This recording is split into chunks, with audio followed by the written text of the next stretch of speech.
Hello, welcome to my channel. So I recently went on a trip to South Australia. This was actually my second time heading there. The first time I was there, I just remember it being very quiet and quite dry. This time, the experience was a little different. Once we landed, the first thing we did was go to Chinatown.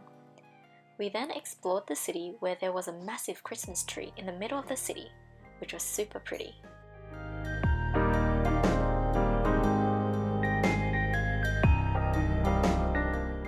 The next day we went to a place called Waterfall Gully, which is located in Cleland Conservation Park.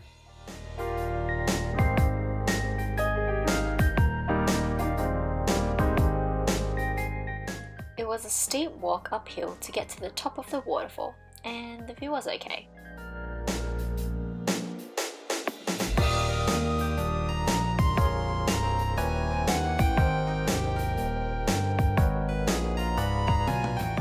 Next, we headed to Mount Lofty Summit, which overlooked Adelaide City.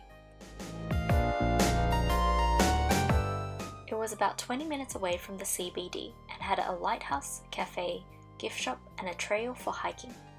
We then passed by the Bridgewater Mill for a quick stopover.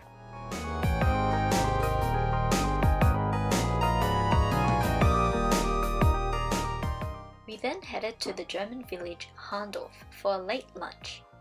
We went to a restaurant called the German Inn, which had a cozy and interesting interior.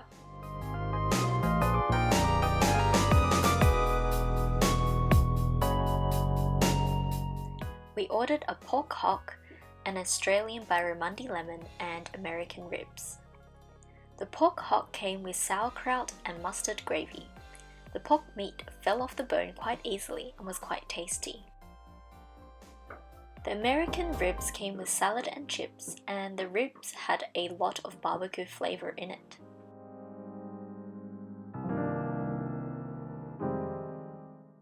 I had a sip of German beer, which was a bit too bitter for my taste. I left my mark on the German message wall. Let's see if you can spot it if you ever visit this restaurant. I then passed by an ice cream place and tried out their limited edition gingerbread ice cream.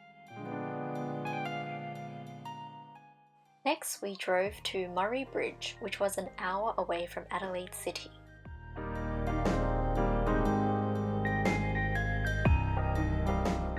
To end the day, we drove to Glenelg Beach to watch the sunset.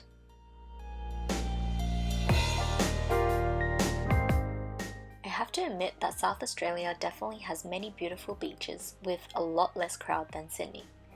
Every beach I went to had a long jetty which provided a nice walk towards the ocean.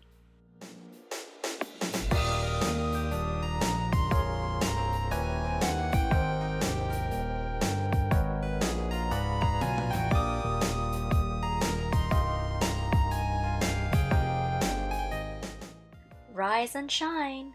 We got up early to head to our next destination, Lake Bumbunga. Lake Bumbunga was about 1.5 hours drive from Adelaide. The Salt Lake is often known for its pink hue, but unfortunately when we arrived, the lake wasn't quite pink. We came back later in the day and the Salt Lake had a slight tint of pink to it. It was an easy walk on the salt to reach the mysterious creature Lucky. After that, we then drove another 1.5 hours to the Pink Lakes. There were multiple pools of salt lakes in the area, and most of them were white rather than pink.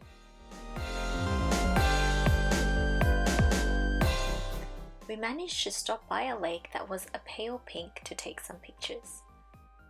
And that concludes our day trip to the Salt Lakes. The following morning, we headed to the Central Market. It was a tidy market that offered a lot of variety of fruits and veggies, meat, cheese and food stores.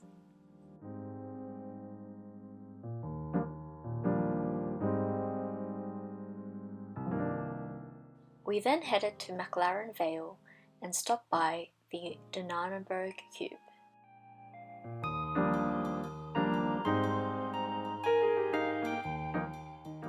we popped by the bottle shop just outside the cube to have a quick look.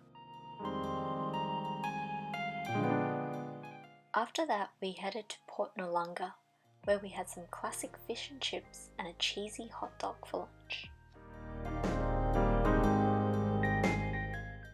It was such a beautiful day to head to the beach, with the blue skies and the clear, sparkling ocean.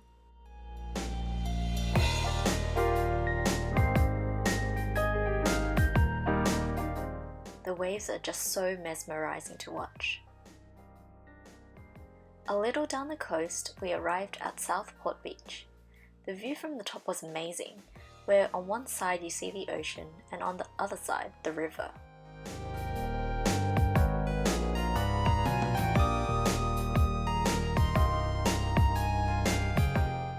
Further down the Fleurieu Peninsula, we went to Port Walunga Beach. This beach was stunning with its golden cliff faces contrasted with the soft sand and clear waters.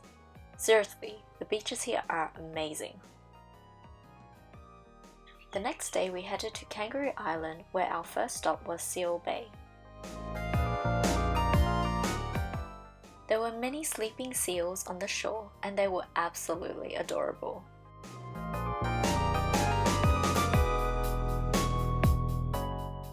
After that, we had a quick lunch with some chicken salad, calamari, and a berry cheesecake. The next destination was the Remarkable Rocks.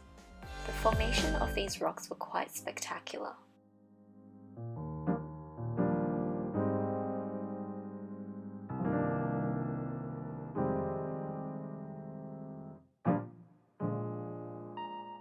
Further along, we arrived at Admiral's Arch, where it was about a 10-minute walk down to the site. I spotted a couple of seals there too.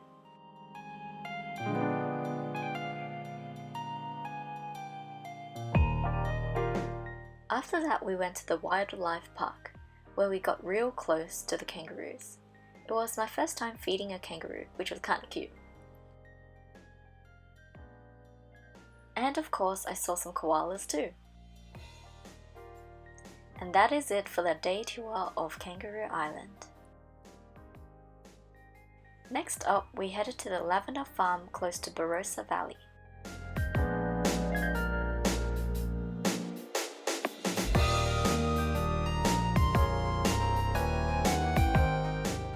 At the shop, we ordered a lavender ice cream and a lavender iced coffee. Both were delicious. We then headed to Barossa Valley, where it is known for their wineries. It has over 80 wineries in the area, but we only went to one to get some wine.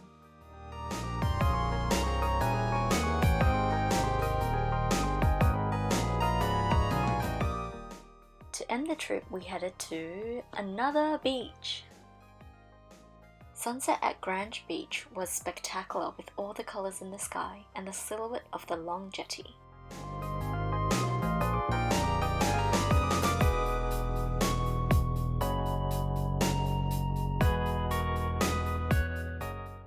Well, that concludes my South Australia vlog. Hope you guys enjoyed this video and hope it gives you some ideas of where to go in South Australia the next time you're there. So until next time!